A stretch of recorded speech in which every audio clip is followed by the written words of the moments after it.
ক্রমশই অতি গোড়া।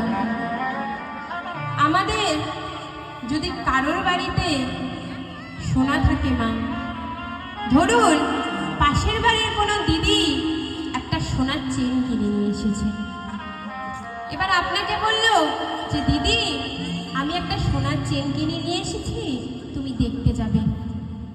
প্রথম দিন গেল, দ্বিতীয় দিন গেল, তৃতীয় দিনও গেল, কিন্তু তারপর কি আর দেখার বাসনা হবে? হবে না।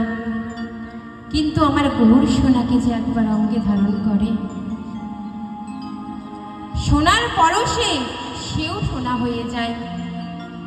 ইহজগতে কোনো সোনার বস্তু যদি ঘরে থাকে, তাহলে আমাদের মধ্যে লোভ লালসা চাওয়া পাওয়া বৃদ্ধি পায়। ধরুন কারো বাড়িতে 200-300 ভরি সোনা আছে, সে তখন কি করবে? ভাববে গ্রাম ছেড়ে শহরে যাই, সেখানে একটা বাড়ি করি, একটা গাড়ি কিনি। তো ইহজগতের কোনো বস্তু যদি আমাদের ঘরে থাকে মা, তাহলে আমাদের মধ্যে চাওয়া পাওয়া লোভ লালসা